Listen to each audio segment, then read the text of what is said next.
Selamat sejahtera saya ucapkan kepada Dr. Yunus bin Sauman dan rakan-rakan sekalian. Saya Santia, anak perempuan Chandrasekhar yang memegang kad matrik D20201094-194.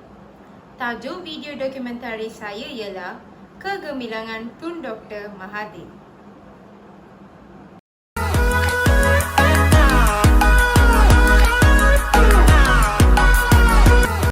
Tun Dr. Mahathir dilahirkan di Alor, Kedah pada 20 Disember 1925. Beliau merupakan anak bongsu di kalangan 9 adik-beradik kepada pasangan Muhammad bin Iskandar dan Wan Tempawan binti Wan Anafi. Dr. Mahathir mendapat pendidikan awal di Sekolah Laki-Laki Melayu Seberang Perai pada tahun 1930 selama 2 tahun. Beliau melanjutkan pengajian menengah di Government English School, Alor.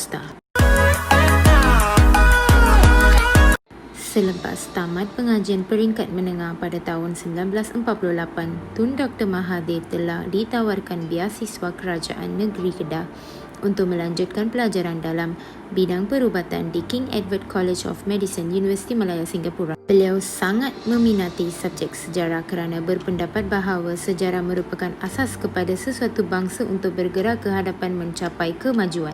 Pada tahun 1953, beliau telah dianugerahkan ijazah Doktor Perubatan MBBS dari University of Malaya, Singapura dan memulakan perkhidmatannya dalam kerajaan dengan menjadi doktor pelatih di Hospital Besar Pulau Pinang. Pada tahun 1954, Tun Dr. Mahathir telah dilantik sebagai pegawai perubatan di Hospital Besar Alor. Beliau juga pernah berkhidmat di Langkawi, Jitra, Perlis. Kemudian, beliau membuka klinik dikenali sebagai Klinik Maha di Alor pada tahun 1957 untuk membolehkan beliau bergerak dengan lebih cergas dan bebas.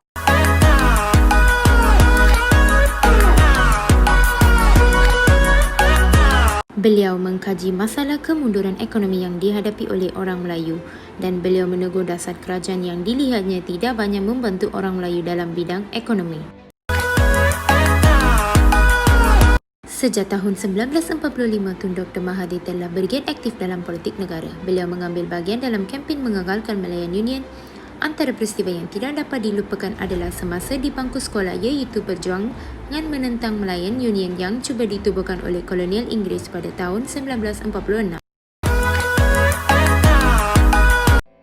Demi memantapkan jentera kerajaan, Tun Dr. Mahathir memperkenalkan kempen bersih, cekap dan amanah serta kepimpinan melalui teladan. Selaras dengan kempen ini, beliau memperkenalkan kad perakam waktu dan pemakaian tanda am kepada kaki tangan awam.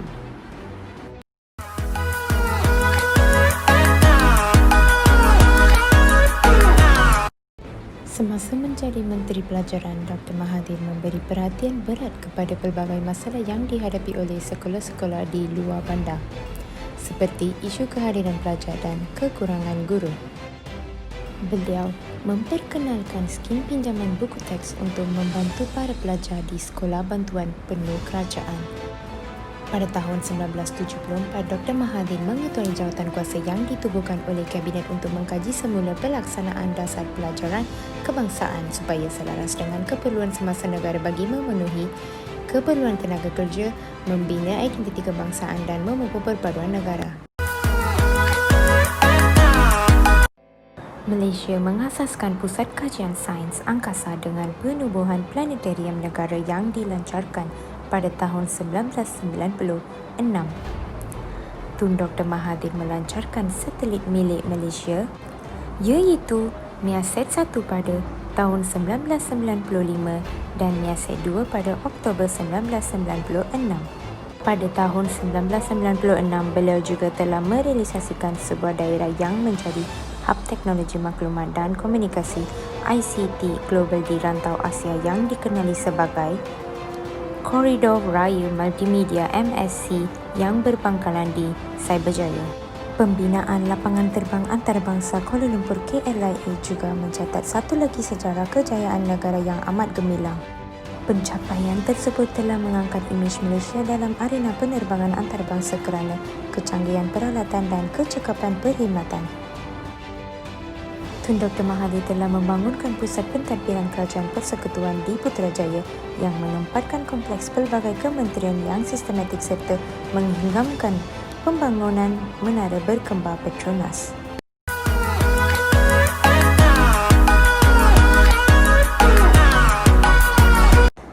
Tun Dr. Mahathir menolak konsep pasaran bebas atau laissez-faire dalam menggerakkan ekonomi negara. Beliau berpegang kepada sistem ekonomi pasaran terkawal sebagai alternatif kepada sistem ekonomi persendirian. Ini bermakna kerajaan meletakkan kawalan terhadap bidang ekonomi agar tidak dimonopoli atau dikuasai oleh mana-mana pihak.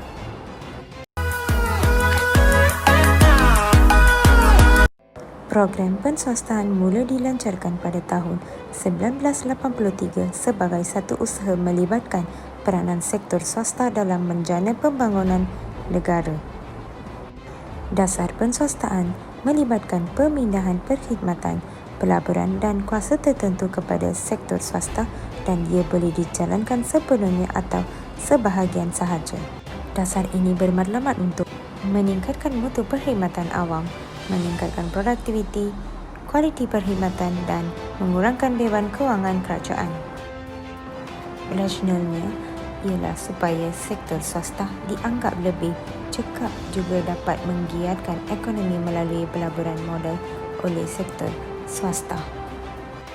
Tun Dr. Mahathir bertindak bijak apabila menjadikan Unit Perancangan Ekonomi UPE sebagai jawatan kuasa penswastaan. Tun Dr. Mahathir memperkenalkan dasar pensyarikatan pada bulan Februari 1983. Dasar ini bertujuan menjana kerjasama antara sektor awam dengan swasta agar kedua-duanya bekerja sebagai rakan kongsi dalam pembangunan ekonomi negara. Sebuah panel perunding antara pihak kerajaan dengan sektor swasta ditubuhkan bagi melaksanakan dasar pensyarikatan. Melalui dasar ini, Malaysia diumpamakan sebagai sebuah syarikat yang dimiliki secara bersama oleh kerajaan dan sektor swasta dan bertanggungjawab memajukan ekonomi Malaysia. Bertujuan mengorientasikan kegiatan ekonomi Malaysia kepada ekspor barangan industri. Melalui dasar ini, Haikom Perwaja dan beberapa kilang berkapasiti tinggi telah diwujudkan. Projek Lebuh Raya menghubungkan utara, selatan dan timur barat Semenanjung. Transit aliran ringan LRT diperkenalkan di Kuala Lumpur. Nama Tun Dr. Mahathir akan terus terpahat sebagai bapa pemodenan Malaysia, negarawan ulung yang berwawasan menjadikan Malaysia sebuah negara moden dan makmur dengan purata pertumbuhan ekonomi yang tinggi setiap tahun. Di bawah pentadbirannya sebagai Perdana Menteri selama 22 tahun, Malaysia berjaya menonjol sebagai sebuah negara Islam yang bermaruah dan disegani di mata barat.